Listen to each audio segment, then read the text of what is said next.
జై శ్రీరామ్, జై శ్రీరామ్, జై శ్రీరామ్, జై శ్రీరామ్, జై శ్రీరామ్,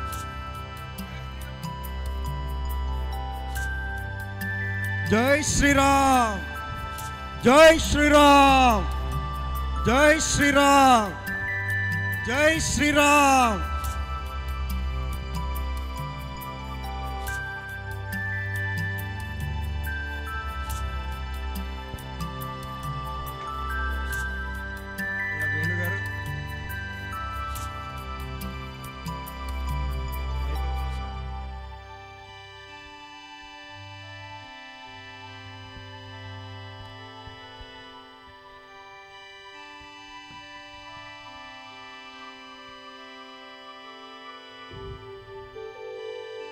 जय श्री राम, जय श्री राम, जय श्री राम.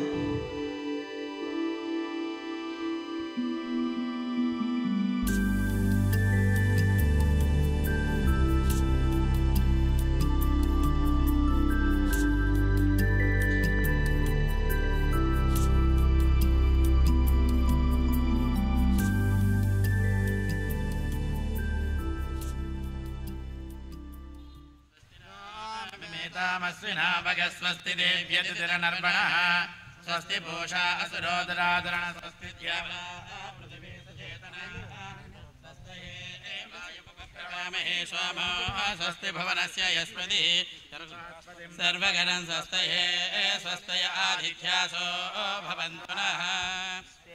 శ్రీ రుక్మిణీ సత్యభామ సమేత శ్రీ రాజగోపాల స్వామి వారి వార్షిక కళ్యాణ మహోత్సవాలలో భాగంగా ఈరోజు వారి యొక్క ప్రవచనామృతాన్ని మనకి అందించడం కోసం విచ్చేసినటువంటి గురువర్యులు మహాసహస్రావధాని, దేశ విదేశాలలో ఎన్నో అష్టావధాన, శతావధాన, సహస్రావధానాలను నిర్వహించినటువంటి మహామనీషి ధారణా బ్రహ్మ.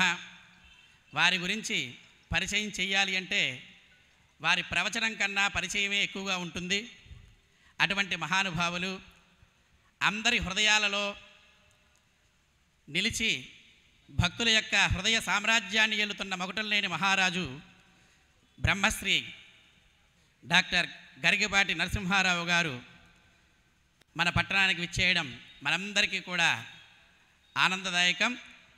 అటువంటి మహానుభావుడిని మనందరము కూడా ఒక్కసారి మన కరతాళ ధ్వనులతో స్వాగతం పలుకుదాం వారికి. కేంద్ర ప్రభుత్వముచే పద్మశ్రీ పురస్కారాన్ని పొందడం మన ఆంధ్రులందరికీ కూడా ఆనందదాయకమైన విషయం. పొంభావ సరస్వతికి ఇచ్చిన పురస్కారం గరికపాటి వారికి ఇచ్చిన పురస్కారం. ఇంతకుముందు వరకు ప్రవచనము అంటే 6 పదులు వయస్సు దాటిన వారు మాత్రమే అటువంటి కార్యక్రమాలకు వచ్చేవారని, జీవితంలో బాధ్యతలు అన్నీ కూడా నిర్వర్తించుకొని శేష జీవితాన్ని గడిపేవారు మాత్రమే ఇటువంటి ప్రవచనాలు వినేవారు అనేటువంటి అపోహ మనలో ఉండేది. కానీ గరికపాటి వారు ఎప్పుడైతే తన యొక్క ప్రవచనాల్ని ప్రారంభించారో దానితో ప్రవచనములు అంటే ఎక్కడో అంపశయ్య మీద ఉన్న భీష్ముడికి కాదు, యుద్ధరంగంలో ఉన్న అర్జునుడికి అని శ్రీకృష్ణ పరమాత్మ ఏ విధంగా అయితే గీతను అర్జునుడికి ఉపదేశించాడు తప్ప అంపశయ్య మీద ఉన్న భీష్ముడికి కాదు అన్నట్లుగా వారి యొక్క ప్రవచన అమృతం పెద్దవారికి మాత్రమే కాదు, యువతకు ముఖ్యంగా వారి యొక్క చెప్పేటువంటి మాటలు మనం నరనరాన వంటపట్టుకోవాలి. వారి చెప్పేటువంటి మాటల ద్వారా మనలో దేశభక్తి, అలాగే మన ధర్మం మీద అనురక్తి కూడా కలగాలి అని వారు ఏ ఉపన్యాసంలో చెప్పినా, ఏ ప్రవచనంలో కూడా చెప్పినా చెబుతారు. మన హైందవ ధర్మం యొక్క గొప్పతనాన్ని గురించి చెప్పడానికి ఎక్కడైనా సిద్ధమే. అన్ని మతములు సమానము కాదు, హిందూ మతము చాలా గొప్పది అని నిష్కర్షగా ధైర్యంగా చెప్పగలిగినటువంటి ప్రవచనకారుడు ఉన్నారు అంటే వారు ఒకే ఒక్కరు, వారే మన గరికపాటి నరసింహారావు గారు. అటువంటి వారి యొక్క మాటల ద్వారా యువత ఉత్తేజాన్ని పొంది మన ధర్మ రక్షణకు, మన హైందవ ధర్మ పరిరక్షణకు కూడా ప్రతి ఒక్కరూ కూడా నడుం బిగించాలని, మన యొక్క ధర్మంలో మన శాస్త్రాలలో చెప్పినటువంటి విషయాలను మూఢనమ్మకాలుగా ఆచరించడం కాదు, దాని లోతులో ఉన్నటువంటి విషయాలను అవగాహన చేసుకుని మన జీవితానికి అన్వయించుకొని మన జీవితాన్ని ఉత్తమ పదంలో నడిపించుకోవాలి అని వారు ఏ విషయాన్ని చెప్పినా వారు దానికి అనుగుణంగానే చెప్పడం వారి యొక్క గొప్పతనం. అటువంటి మహామనీషి ఈరోజు మన యొక్క పట్టణానికి రావడం, వారి యొక్క ప్రవచనామృతాన్ని మనకి అందించడానికి వారు సంసిద్ధులు కావడం మనందరి యొక్క అదృష్టంగా భావిస్తూ గురువుగారు వారి యొక్క ప్రవచనామృతాన్ని అందించవలసిందిగా కోరుచున్నాను. 2024 సంవత్సరం మార్చి నెల 23వ తేదీ పశ్చిమ గోదావరి జిల్లా నరసాపురంలో రాజగోపాలస్వామి ఆలయంలో జరుగుతూ ఉన్న పోలిపెద్ది వెంకటరాయ కవి రచించిన వేణుగోపాల శతకం, మరో పేరుతో రాజగోపాల శతకం మీద జరుగుతూ ఉన్న ప్రవచనానికి మీకందరికీ హృదయపూర్వకంగా స్వాగతం పలుకుతున్నాం. మాతృదేవోభవ.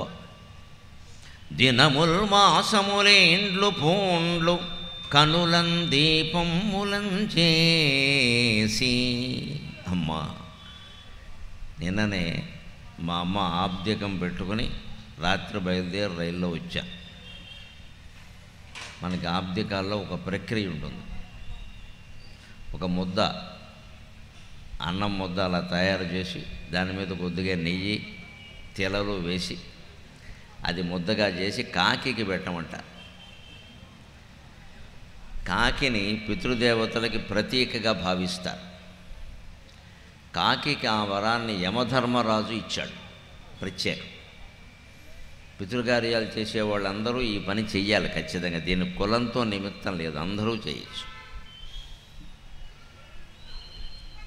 ఎందుకు యమధర్మరాజు కాకికి ఆ వరం ఇచ్చాడు అంటే, రావణాసురుడు అనేక లోకాల మీద దండయాత్ర చేసినప్పుడు యమలోకం మీద కూడా దాడి చేశాడు. యముడు కూడా అతనికి భయపడి దాక్కోవలసి వచ్చింది. బ్రహ్మదేవుడిచ్చిన వరం కారణంగా అతనికి కాలం వచ్చే వరకు మృత్యువు లేదు కాబట్టి యముడు కూడా అతన్ని చంపలేడు. అందుకని మరి దాక్కోవలసి వచ్చింది. యముడు దాక్కోవడానికి కాకి రూపాన్ని వినియోగించుకున్నాడు. రామాయణం ఉత్తరాఖండలో ఉంటాయి ఈ విషయాలు. దాక్కోవడానికి కాకి రూపాన్ని వినియోగించుకుని కొంతకాలం పాటు కాకి రూపంలో సంచరించాడు. సరే, కాకే కదా, యముడు కాదు అనుకుని రావణాసురుడు చంపలేదు. ఆ తర్వాత రావణాసురుడు పీడ విరగడైపోయిన తర్వాత మళ్ళీ కాకి రూపం నుంచి యమధర్మరాజు యముడు రూపంలోకి వచ్చి కాకికి వరం ఇచ్చాడు. ఇంతకాలం నేను దాక్కోవడానికి నువ్వు ఉపయోగపడ్డావు కాబట్టి పితృదేవతలకి ప్రతిరూపంగా నువ్వు ఉండి ఎక్కడ ఎవరు పోయినటువంటి తల్లిని కానీ తండ్రిని కానీ తలుచుకుని ఇంత ముద్ద పెట్టినా దాన్ని నువ్వు స్వీకరించి ఆ పోయిన వారు ఏ లోకంలో ఉన్నా లేదా ఏ జన్మలో ఉన్నా ఏ రూపంలో ఉన్నా వారికి అన్నానికి లోటు లేకుండా చెయ్యి అని యమధర్మరాజు వరం ఇచ్చాడు. మన సంస్కృతి పరంగా ఇది మనం అందరం గుర్తుపెట్టుకోవాలి. దీనికి కులంతో నిమిత్తం లేదండి, అందరూ చేయొచ్చు. ఆ మాటకు వస్తే మగపిల్లలు లేని చోట ఆడపిల్లలు కూడా చేయొచ్చు. ఈ పని తప్పేమీ లేదు అందులో. ఒకవేళ మగవాళ్ళు ఉన్నా వాళ్ళు చెయ్యరు అనిపిస్తే ఆడపిల్లలు చేయొచ్చు, అభ్యంతరం ఎలా. ముట్టడమే కావాలి, పెట్టడమే కావాలి. వీళ్ళే పనికొస్తారు, వాళ్ళే వాళ్ళు పనికిరారు అనేది ఏమీ లేదు ఇందులో. అనవసరంగా పెద్ద గొప్ప భేదాలు పెట్టుకుని దెబ్బలాడుకోవడం తప్పితే ప్రేమకి పనికి రాకపోవడం ఏమిటి? తండ్రి మీద కొడుకే ఉంటుందా, కుమార్తెకు ఉండదా ప్రేమ? అచేతన ఎవరైనా చేయొచ్చు. ఆ తండ్రి పోయిన రోజును గుర్తుపెట్టుకొని, తల్లి పోయిన రోజును గుర్తుపెట్టుకొని, ఆ రోజు మనం అన్నం తినే ముందు ఒక్క ముద్ద ఇలా చేసి దాని మీద కాస్త నెయ్యి వేసి, ముద్ద కూడా నెయ్యి పనికొస్తుంది, చేసి దాన్ని పట్టుకెళ్ళి కాస్త డాబా మీదకి వెళ్ళి గోడ మీద పెట్టి ఒక్కసారి ఆ పోయినటువంటి తల్లిని కానీ తండ్రిని కానీ తలుచుకుని నమస్కారం చేస్తే వాళ్ళకి పితృకార్యము సంపూర్ణంగా బ్రాహ్మణులు మంత్రపూర్వకంగా పెట్టిన వారికి ఏ రక్షణ లభిస్తుందో అన్ని వర్ణాల వాడికి ఈ కాకి ముద్ద కారణంగా అదే రక్షణ లభిస్తుంది. హిందూ ధర్మంలో చాలా సులభమైన ఉపాయాలన్నీ ఉన్నాయి దేవతల రక్షణ పొందడానికి. అందుకే దీన్ని అన్ని మతాల్లోకి గొప్పది అన్నాను నేను. సమానం అంటే కుదరదు, ఇది చాలా గొప్పది అన్నా. ఎందుకంటే చాలా సులభమైన ఉపాయం ఇది. ఇది మనం దృష్టిలో పెట్టుకుంటే చక్కగా ప్రతి సంవత్సరము పోయినటువంటి పితృదేవతలను తలుచుకుని చేయొచ్చు. పైగా దేవతల రక్షణ అందరికీ అన్ని వేళలా ఉంటుందని చెప్పలేం. వేణుగోపాలస్వామికి నేనేమి ప్రత్యేకమైన చుట్టం కాదు, మీరు కాకుండా పోలేదు. ఆయన రక్షణ ఉండాలంటే కొన్ని షరతులు వర్తిస్తాయి, అవన్నీ ఉంటాయి. కానీ పితృదేవతల రక్షణ మనకి ఖాయం. ఎందుకంటే ఆ పితృదేవతలకి మనమే బంధువులం, మనకంటే వేరే బంధువులు ఎవరూ లేరు. వాళ్ళకు వర్గం ఉంది. ఈయన మా అబ్బాయి, మా కోడలు, మా మనవరాలు, మా అమ్మాయి, మా అల్లుడు, మా మనవడు, ఇలా ఏవో ఉన్నాయి కొన్ని. ఆ మమకారాలు వాళ్ళకి ఎన్ని జన్మలకి వెళ్ళినా విడిచిపెట్టవు. అందుకని పితృదేవతలు ఖచ్చితంగా రక్షిస్తారు. పైగా వంశం వృద్ధి చెందేలాగా ఆ వంశంలో ఎవళ్ళకి అన్న వస్త్రాలకి లోటు లేకుండా పితృదేవతలే కాపాడుతారు. అందుకని శుభకార్యం ఏదైనా మనం అనుకున్నది చేయలేక వాయిదా వేసినా పర్వాలేదు, కానీ పితృకార్యాలు వాయిదా వేయకూడదు. ఖచ్చితంగా ఆ పోయినటువంటి డేటు కాదు, డేటు పనికిరాదు, ఇక్కడ తిథి ఉండాలి. ఆ తిథి ప్రకారం పితృకార్యాలన్నీ నిర్వర్తిస్తే వాళ్ళందరి పితృదేవతల అనుగ్రహం మనకి బాగా కలుగుతుంది. దానివల్ల మన పిల్లలకి ఎటువంటి ఆపదలు లేకుండా ఉంటాయి, వాళ్ళ వంశం వృద్ధి పొందుతుంది, దంపతులు ఆనందంగా ఉంటారు, సంతానం కలుగుతుంది, సంపదలు కలుగుతాయి, అన్నీ ఉంటాయి. అది ఆత్మీయంగా చెయ్యాలి, మొక్కుబడిగా చెయ్యకూడదు. అందుకే నేను నిన్ననే పాల్గొన శుద్ధ త్రయోదశి నాడు మా అమ్మగారు పోయిన తిథి కాబట్టి ఆవిడకి పితృకార్యం పూర్తిగా మంత్రపూర్వకంగా ఎలా చేస్తారో అలా చేసి ఆ డాబా మీదకి వెళ్ళి ఆ కాకి ముద్ద పెడుతుంటే నాకు మనస్సులో ఒక ఆవేదన కలిగింది. ఎన్ని ముద్దలు పెట్టావమ్మా మాకు, ముద్ద మీద ముద్ద, ముద్ద మీద ముద్ద, వద్దన్నా సరే పెట్టావు, ఒక్క ముద్ద ఈవేళ నిన్ను తినమని ప్రార్థించాల్సి వస్తుంది అని ఆవిడకో ముద్ద కాకి ముద్ద కింద ఇలా పెడుతూ ఉంటే గుర్తొచ్చింది. దాన్ని ఈవేళ ప్రార్థన రూపంలో చెబుతున్నాను ఒక ఆత్మీయంగా. దినముల్ మాసములేండ్లు పూండ్లు కనులంది పొమ్ములం చేసి మమ్ము నిశాఖమ్ములు కాసినట్టి నేను. దినముల్ మాసములేండ్లు పూండ్లు కనులం దీపమ్ములం చేసి మమ్ము నిశాఖమ్ములు కాసినట్టి నేను. ఈ ముద్దం తినంగోరి, ఈ ముద్దం తినంగోరి తద్దినమున్మాసికమంచు పెట్టెదను సాధ్వీ. దినముల్ మాసములేండ్లు పూండ్లు కనులం దీపమ్ములం చేసి మమ్ము నిశాఖమ్ములు కాసినట్టి నేను. ఈ ముద్దం తినంగోరి తద్దినమున్మాసికమంచు పెట్టెదను సాధ్వీ. కాకరూపమ్మునందినుమా, కాకరూపమ్మునందినుమా కావుమటంసునార్వకుమా, కావుమటంసునార్వకుమా నన్నే నీవు కావన్వలెన్.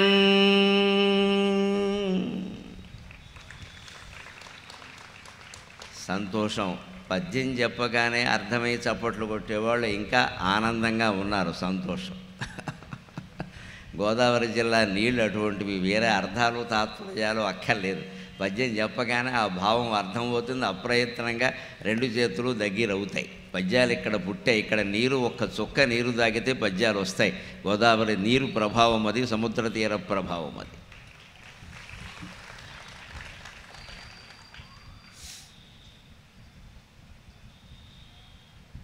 అందుకే ఆ పెట్టేది ఏ పని అయినా సరే శ్రద్ధగా చెయ్యాలి. శ్రద్ధయాదేయం అశ్రద్ధయా అదేయం హ్రియాదేయం భియాదేయం అంటారు వేదంలో. ఏదైనా ఇచ్చావు శ్రద్ధగా ఇయ్యి, మొక్కుబడిగా ఇవ్వకు, విసిరేసినట్టు పారేయకు. కూర్చోబెట్టి దండం పెట్టి ఇయ్యి ఇచ్చేది. ఏదో ఆటోవాడికి డబ్బులు ఇచ్చినట్టు కాదు, అది కూడా శ్రద్ధగానే ఇవ్వాలి. ఎంతో కష్టపడ్డాడు, చెమట కారుస్తున్నాడు అతను, ఆటోవాడు కూడా. ఆ డబ్బులు కూడా చాలా శ్రద్ధగా మనం కళ్ళకు అద్దుకుని ఇవ్వాలి. ఆ డబ్బు అతను కళ్ళకు అద్దుకుంటాడు. అప్పుడు ప్రయాణం ఆత్మీయంగా సాగుతుంది. సరే, ఇంటికి వచ్చిన పండితులకి ఇస్తే ఇక వేరే చెప్పక్కర్లేదు ఆ విషయం, ఎంత శ్రద్ధగా ఇవ్వాలి. ఒక విందు చేసినా శ్రద్ధగాను చేయాలి, భక్తిగాను చేయాలి. శ్రద్ధగా చేసే విందుకి శబరి విందు ఉదాహరణ, భక్తిగా చేసే విందుకి విదురుని విందు ఉదాహరణ. విదురుని విందులో భక్తి ఉంది, శ్రద్ధ లేదు, అందుకనే పళ్ళు కింద పారేసాడు, తొక్కలు పెట్టాడు. శబరి విందులో భక్తితో పాటు శ్రద్ధ కూడా ఉంది. అందుకే ఆవిడ మంచి పళ్ళు ఏవో ఏరిపెట్టింది. అంచేత మనం విందు చేసామంటే భక్తి ఉంటే కుదరదు, శ్రద్ధగా కూడా ఉండాలి. శుభకార్యాల్లో భక్తి ప్రధానం, పితృకార్యాల్లో శ్రద్ధ ప్రధానం. అక్కడ ఏ వస్తువు ఉండాలంటే ఆ వస్తువే ఉండాలి. అందుకే నేను ఆ ఎండలో మధ్యాహ్నం 1 గంట వేళ డాబా మీద కాకి ముద్ద పెడుతూ ఏమన్నానంటే, దినములు మాసములేండ్లు పూండ్లు కనులను దీపమ్ములం చేసి మమ్ము నిశాకమ్ములు కాచినట్టి నేను. రోజులు, వారాలు, మాసాలు, ఏళ్ళు, సంవత్సరాల తరబడి మాకింత జ్వరం వస్తే తెల్లవారులు నిద్రపోవడం మానేసి కళ్ళు కాయలు కాచిపోయేలా కూర్చున్నావమ్మా. మళ్ళీ తెల్లారకట్ట 5 గంటలకు వంట మొదలు పెట్టాలంటే అలాగే మొదలుపెట్టావు నిద్ర లేకుండా. ఈ రకంగా ఒకరిని ఇద్దరిని కాదు, ఎంతమంది పిల్లల్ని పెంచారో మీకు తెలుసు. అందరూ 2, 3 కాదు, ఆ రోజుల్లో కనీసం 6, 10, 12, 13 నెంబర్లు కూడా వింటాం. అంతమందిని అలాగే పెంచారు. అంకితమైపోయారు. స్త్రీలు పూర్తిగా సంసార జీవితానికి అంకితమైపోయారు. మహాత్యాగమూర్తులుగా ఉన్నారు. అందుకని అంత చేసావమ్మా. మమ్ము నిశాకమ్ములు కాచినట్టి రాత్రి బవలు తేడా లేకుండా కాపాడావమ్మా. అటువంటి నిన్ను ఈ ముద్దందినంగోరి తద్దినమున్ మాసికముంచు పెట్టెదను సాధ్వీ. ఈ ఒక్క ముద్ద ఏదో యమధర్మరాజు ఇచ్చిన వరం ఒకటి ఉంది కాబట్టి మాకు కాకి రూపంలో ముద్ద పెట్టే అవకాశం ఉంది కాబట్టి అక్కడ పెడుతుంటే ఇది నేను తినమని కోరుతున్నానమ్మా. కాక రూపం మునందినుమా, ఒక పక్షి రూపంలో వచ్చి తినుదల్లి అని అంటూనే ఇంకో చమత్కారం ఏమిటంటే, కాకి ఏమని అరుస్తుంది? కావు కావు అంటుంది. కావు అంటే నన్ను రక్షించు, నన్ను రక్షించు అని. కావు మటంచు నార్వకుమ నన్నే నీవు కావన్వలెన్. కావు కావు అంటే నన్ను కాపాడమని అర్థం కదా. నువ్వు అలా అనద్దమ్మా, మమ్మల్నే నువ్వు కాపాడాలి తల్లి. మేము అనాలి నిన్ను కావు కావని, మమ్మల్ని నువ్వు అనడం ఏమిటి? అందుకని ఎక్కడున్నా ఏ లోకంలో ఉన్నా మమ్మల్ని కాపాడేది నువ్వే కదా అని ప్రార్థన చేసి అర్పిస్తే కాకి రూపంలోనే ఆ తల్లి తిని వెళ్ళింది. మనకు ఆనందం, అంతకంటే ఇంకేం అక్కర్లేదు. ఇది ఆనంద చక్రవర్తి గారు ప్రత్యేకమైనటువంటి శ్రద్ధతో ఏర్పాటు చేస్తున్న కార్యక్రమం. సాధారణంగా బ్రాహ్మణుల్లో ఇటువంటి పేరు ఉండదు. నేను ఆ పేరు ఆయన ఫోన్ చేయగానే ఆనంద చక్రవర్తినండి, నేను న్యాయవాదినండి అనగానే కించిత్ ఆశ్చర్యపడ్డాను. చక్రవర్తులకు ఆనందంగా ఉండదు, ఆనందంగా ఉన్నవాడికి చక్రవర్తిత్వం అవసరం లేదు. చక్రవర్తి అన్నవాడెవడు ఆనందంగా ఉండలేడు, రాజకీయాలు పరిపాలన కారణంగా. ఆనందంగా ఉన్నవాడెవడు చక్రవర్తిత్వాన్ని ఆశించడు. అందుకని ఆనంద చక్రవర్తి ఏమిటండి, 2 బాగున్నాయి పేరు, అందుకని తప్పకుండా వస్తానండి అన్నాను నేను. నిజంగానే ఈవేళ భగవంతుడు నిజంగా ఆనంద చక్రవర్తి. ఆనందంలో ఇక ఆయన్ని మించిన వాళ్ళు లేరు. ఆ భగవంతుడు అందించేటువంటి ఆనందాన్ని, భగవత్ స్మరణ మనకు అందించేటువంటి ఆనందాన్ని, 14 లోకాలకి చక్రవర్తి అయినటువంటి రాజగోపాలస్వామి యొక్క వైభవాన్ని మనం పోలిపద్ది వెంకటరాయ కవి రచించిన వేణుగోపాల శతకం ఆధారంగా చెప్పుకుందాం. ముఖ్యంగా ఈ ఆలయం గురించి మీకే బాగా తెలుసు, నేను చెప్పక్కర్లేదు. కానీ ఆ చరిత్ర విని నేను కూడా ఆనందపడ్డాను. ఎప్పుడో 18వ శతాబ్దంలో ఒక బ్రాహ్మణునికి దొరికినటువంటి విగ్రహం ఇది. ఒక పూజ చేసుకునేటువంటి గోదావరి తీరంలో దొరికినటువంటి విగ్రహం.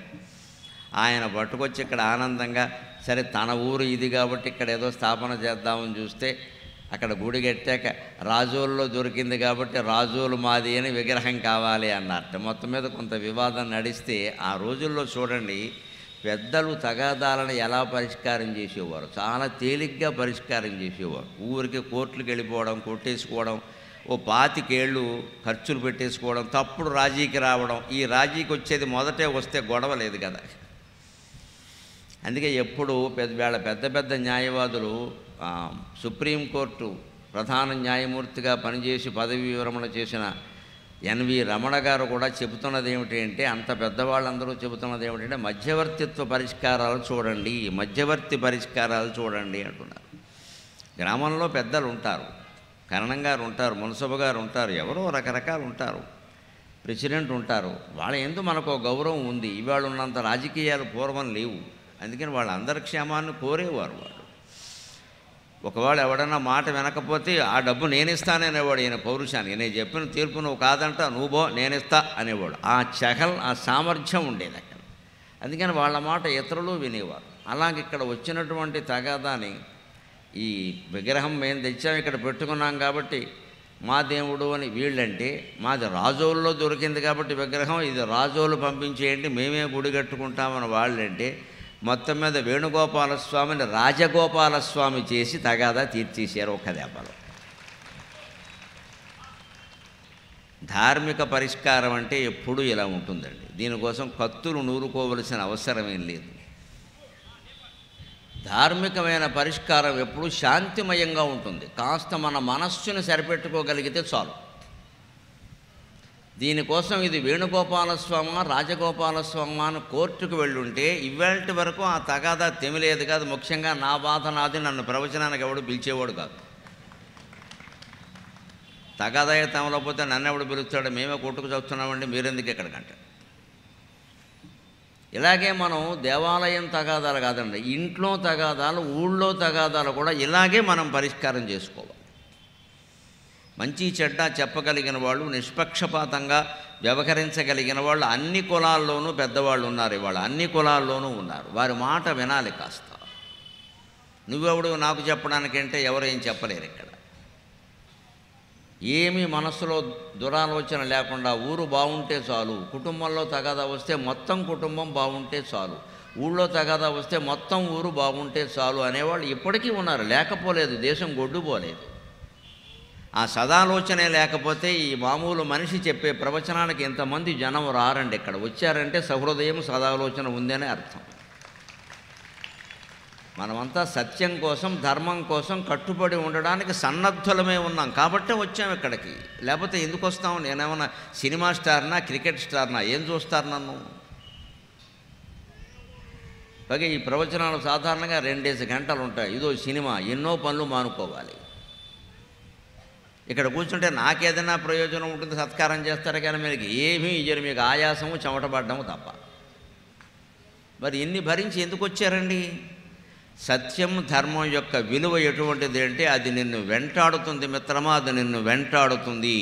జన్మ ఉన్నంత వరకు వెంటాడుతుంది ఖచ్చితంగా. విను విను, ఆచరించు ఆచరించు.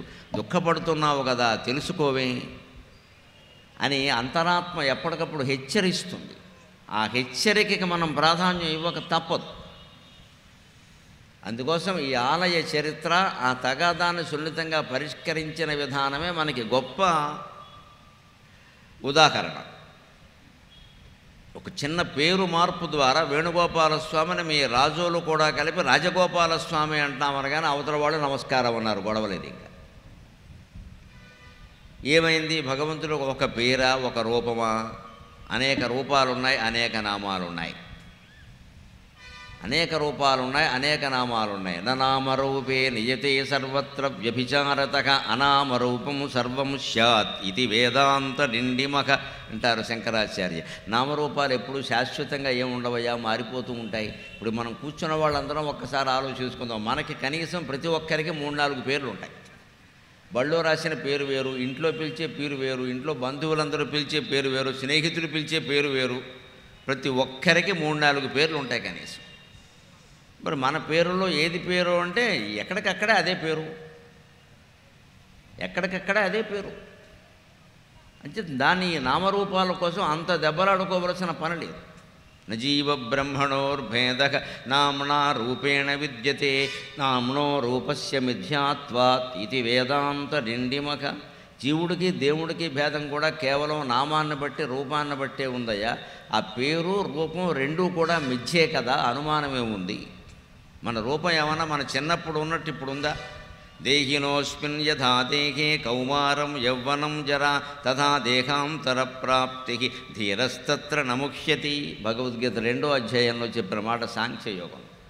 మనిషి శరీరంలో బాల్యం పోయి కౌమారం, కౌమారం పోయి యౌవనం, యౌవనం పోయి ప్రౌఢ వయస్సు, అది పోయి వార్ధక్యం ఎలా వస్తున్నాయో మృత్యువు కూడా అలాగే వస్తుందయా. తత్రక పరిదేవన. దానికోసం ఎందుకంత బాధపడతావు? పరిణామ దశలు దేన్నైనా నువ్వు ఆపగలిగావా? నెత్తి మీద జుట్టు మనం ఎంత ఆపినా తెల్లబడకుండా నల్లగా ఉండమంటే ఉంటుందా? ఒక వయస్సు వచ్చాక తెల్లబడుతుంది. దానికి సిద్ధంగా ఉండాలి. ఇంకా దాన్ని నల్లగా మారుద్దామని చూస్తున్నామంటే కృత్రిమత్వానికి పాల్పడుతున్నాం. సహజత్వాన్ని మనం అంగీకరించలేకపోతున్నాం. సమస్త దుఃఖాలకి మూలం ఏమిటంటే ఈ సహజత్వాన్ని అంగీకరించలేకపోవడం. నేను ఎలా ఉన్నానో అలాగే ఉంటాను అనగలిగితే ఎప్పుడూ అతను ఆత్మానందంతో నిజంగానే ఆనంద చక్రవర్తిలాగే ఉంటాడు. అనుమానం వెళ్ళేది. ఇంకా ఎలా ఉన్నానో అలాగే ఉంటాను. కానీ ఈవేళ అలంకరణ కోసం, రంగుల కోసం, జుట్టుకు రంగేయడం కోసం కనుబొమ్మలు కూడా దిద్దేసి, మీసాలు కూడా దిద్దేసి ఎన్ని విన్యాసాలు చేస్తున్నాం ఇక్కడ. ఎంత సమయం అసలు. బయటికి వెళ్ళాలంటే ముందు ఒక గంట మేకప్, ఇంత చేస్తే అక్కడ పావు గంట కార్యక్రమం, ఏమీ లేదు. దానికోసం గంట పావడం. దీనికి మళ్ళీ ఓ 2000 3000 ఖర్చు ఇక్కడ. ఇది సామగ్రి కాకుండా మనిషికి, సామగ్రికి మళ్ళీ ఇంకో 2000. ఇంత చేస్తే మన మొహం ఎలా ఉందో మనకే బాగా తెలుసు. ఈ కృత్రిమత్వాన్ని వదిలిపెట్టి సహజత్వానికి ప్రాధాన్యం ఇవ్వాలి. స్నానం చేస్తాం, మొహం కడుక్కుంటాం, ఇంత బొట్టు పెట్టుకుంటాం. ఇంకేమిటండి అందం ఇక్కడ? జుట్టు అటు ఇటు చెదిరిపోకుండా దువ్వుకుంటాం. నా బొట్టుగాడికైతే ఆ అవసరమూ లేదు, అలాగే వదిలేస్తాం. ఏముంది కనుక దువ్వడానికి? ఒకసారి ఇలా అనుకుంటే అయిపోయాయి, ఇంకేముంది? అన్నీ తెప్పాయి, సుఖంగా బోర్డు ఖర్చులు తెప్పాయి నాకు దానివల్ల. అలా అనుకోవాలి. కానీ ఇప్పుడు నాకు నెత్తి మీద వెంట్రుకలు కావాలంటే వేణుగోపాలస్వామి అత్యవసరంగా ప్రత్యక్షమై నీకు నెత్తి మీద వెంట్రుకలన్నీ ఇస్తానయ్యా, ఉన్న ప్రజ్ఞ తీసేస్తానంటే నాకెందుకు ఇది? ఎవడు పిలుస్తాడు నన్ను? వెంట్రుకల గురించి పిలుస్తారా? మన ప్రజ్ఞ మనకుండగా యథవ వెంట్రుకలు మనకు దేనికండి? ఆనందం పొందాలంటే ఆలోచించవలసిన విధానం సహజత్వానికి ప్రాధాన్యం ఇవ్వాలి. మనం ఎలా ఉన్నామో అలాగే ఉంటాం. శరీరం శుభ్రంగా ఉంటే చాలు, అందంగా ఉండాల్సిన అవసరమేం లేదు. శరీరానికి కావలసింది శుభ్రత. అందం దేనికో తెలుసా? మనస్సుకి చాలా ముఖ్యం. మనస్సు ఆత్మానందం అంటారు. అది సౌందర్యంతో ఉండాలి. దానికి రంగు, రుచి, పొడవు, పొట్టి, లావు, సన్నము ఏమీ ఉండవు. అందరి పట్ల సమభావంతో ఉంటే ఎప్పుడూ మనస్సు శంకరాచార్య రచించిన సౌందర్య లహరిలా ఉంటుంది. అనుమానమేం లేదు. ఆ మనస్సౌందర్యానికి ప్రాధాన్యం ఇవ్వాలి. శారీర సౌందర్యం కాదు. శరీరానికి శుభ్రత ఉంటే చాలు, రోగాలు రాకుండా శుభ్రంగా ఉండాలి, అంతే. శరీరానికి శుభ్రత, మనస్సుకి సౌందర్యం, ఈ రెండూ కలిగించేదే వేణుగోపాల శతకం లేదా రాజగోపాల శతకం. ఇక్కడ ఇంకో విశేషం కూడా విన్నాను నేను. దీనికి ఊరికే రాజగోపాల స్వామి ఆలయం అనడం కంటే పెళ్ళిళ్ళ గుడి అని పెద్ద పేరుట. ఎవరైనా పెళ్లి కావలసిన వాళ్ళందరూ ఇక్కడికి వచ్చేస్తే సుఖంగా వెంటనే పెళ్ళి అయిపోతుంది. అయిపోయిన వాళ్ళు ఎవరూ రాకండి, మళ్ళీ అయ్యే అవకాశాలు కూడా ఉంటాయి. చాలామందికి అయ్యాయి అలాగే. ఇటీవల దీని అర్చకుడు ఇందాక నాకు ఇక్కడికి వచ్చారు. ఆయనకు కూడా ఏదో సంబంధం కుదిరింది. రేపు 31వ తారీఖు తాంబూలాలను వెళ్ళాను. శుభం నమ శివాభ్యాం నవయౌవనాభ్యాం పరస్పరాశ్లిష్ట బబుర్ధరాభ్యాం. ఆయన అర్చన చేసినందుకు ఆయనకు కూడా మంచి సంబంధం కుదిరింది. మరి నేను విన్నది ఆనంద చక్రవర్తి గారి ద్వారా విన్నది నిజమైతే చాలా ఆనందించాను నేను. ఆ అమ్మాయి ఎవరో TCS కంపెనీలో పనిచేస్తూ అర్చకుడికి భార్య కావడం కోసం ఉద్యోగం కూడా వదులుకొని వస్తుంది ఆవిడ మీ ఊరు. ఏమంటే నేను విన్నది నిజమేనా? మరి అది మీరు ఖాయం చేయాలి. అర్చకుడిని పెళ్లి చేసుకోవడానికి TCS కంపెనీలో 60-70 వేలు సంపాదిస్తున్న అమ్మాయి ఆ ఉద్యోగాన్ని వదులుకుని వస్తోందమ్మా. ఆ అమ్మాయిని నా కూతురుగా భావించి నేను ముందే ఆశీర్వదిస్తున్నా. నమస్కరించచ్చు. నిజానికి పెద్దవాళ్ళు చిన్నవాళ్ళకి నమస్కారం చేయకూడదు, మంచిది కాదు. అందుకని ఆశీర్వదిస్తున్నా. అది మనుషుల్లో రావలసిన మార్పు. అర్చకుడు ఎంత గొప్పవాడు. మనకెవ్వరికీ లేని అవకాశాలు అర్చకులకు ఏముంటాయంటే మనం తలుపులు తీసినప్పుడే వెళ్ళాలి, మిగిలినప్పుడు మనం వెడితే కుదరదు. అప్పుడు కూడా బోళ్ళంతమంది జనం ఉంటారు. ఉత్సవాల్లో అయితే అసలు చూడలేము దేవుణ్ణి. కానీ అర్చకుడు కావాలనుకుంటే ఆయన మనస్సులో ఏదైనా ఆవేదన ఉంటే అర్ధరాత్రి 12 గంటలకు వచ్చి గర్భగుడి తలుపు తీసి దేవుడు పాదాల మీద పడగలడమ్మా. అంత అవకాశం ఎవరికైనా ఉంటుందా? అర్చకుడు కంటే గొప్ప ఉద్యోగి, గొప్ప అధికారి ఎవరైనా ఉంటారా? ఎంత అదృష్టం. పరమహంస పరివ్రాజక ఆచార్యుల్లో ప్రధానమైన వాడు మహాయోగి రామకృష్ణ పరమహంస తహసీల్దార్ ఉద్యోగాన్ని వదిలేసి అర్చకత్వాన్ని చేపట్టాడు. ఆయన నాకు కాళికాదేవి ఆలయమే ముఖ్యం, నాకు ఈ ఉద్యోగం అక్కర్లేదు. అంచేతను మన కులవృత్తులకి మనం ప్రాధాన్యం ఇవ్వాలి. కులవృత్తులన్నీ అడుగంటి పోవడం వలన ఇవాళ నిరుద్యోగ సమస్య వచ్చి పడింది. ఇక్కడ ఏ కులం వాళ్ళు వాళ్ళ వృత్తి చెయ్యరు. కుల సంఘం అంటారు, ఎందుకో తెలియదు. నమస్కారం. ఆ వృత్తి లేనప్పుడు కులం ఏమిటండి? ఆ వృత్తి చేయాలి కదా. ఎవరి వృత్తులు వారు చేసుకుంటే ఇంత నిరుద్యోగ సమస్య ఉండదు. ఇప్పుడు అందరం ఒకటే ఉద్యోగం, అందరం ఒకటే చదువు, అందరం ఒకటే భాష, అంతే అయిపోయింది. పెద్ద పోటీ ఏర్పడింది. ఆ పోటీయే సంక్షోభానికి మూలం. పూర్వం ఎన్ని కులాలు ఉన్నాయి, ఎన్ని వృత్తులు ఉన్నాయి, ఒక్కొక్క ఇంట్లో 10 మంది సంతానం ఉండేవారు, నిరుద్యోగ సమస్య లేదే. అలాంటి సమాజం మళ్ళీ రావాలి. హిందూ సమాజం అంటే సంప్రదాయ సమాజం, నిరుద్యోగ సమస్య లేని సమాజం, ఎవరి కాళ్ళ మీద వాళ్ళే ఆధారపడే సమాజమే హిందూ సమాజం. ఖచ్చితంగా నీ కాళ్ళ మీద నువ్వు ఆధారపడాలి, నీ మీద నేను, నా మీద నువ్వు ఆధారపడడం కాదు ఇక్కడ. అలాంటి ఆలయం ఇది. నిత్య కళ్యాణం పచ్చతోరణం అని స్వామికి మామూలుగా తిరుపతిలో కూడా నిత్య కళ్యాణాలు జరుగుతాయి, అన్ని చోట్ల జరుగుతాయి. నిత్య కళ్యాణం ఎవరికి చేస్తారు? స్వామివారికి చేస్తారు. పెద్ద దేవాలయాల్లో నిత్య కళ్యాణాలు జరుగుతాయి, స్వామివారికి చేస్తారు. ఇక్కడ ఒక ఏడాదిలోనే 400 పెళ్ళిళ్ళు అయ్యాయి అంటే నిత్య కళ్యాణం ఇక్కడ జరుగుతోంది ఖచ్చితంగా. స్వామివారికి కాదు, ఎవరో ఒకరికి. లోకంలో ఉండే దంపతులు ఎవరో ఒకరు ఇక్కడ మొక్కుకున్నారు, పెళ్ళయింది, మొక్కుకున్నారు, పెళ్ళయింది చెబుతారు. అలా చెప్పిన వాళ్ళు ఒక ఏడాదిలోనే 400 మంది ఉంటారట కనీసంగా. అంటే మరి నిత్య కళ్యాణం ఇక్కడ స్వామివారికి కాదు, మొక్కుకున్న వారికి. ఇంతకంటే ప్రత్యక్ష నిదర్శనం ఏం కావాలి? ఇది రాజగోపురం అనడానికి, లోపల ఉన్నవాడు రాజగోపాల స్వామి అనడానికి.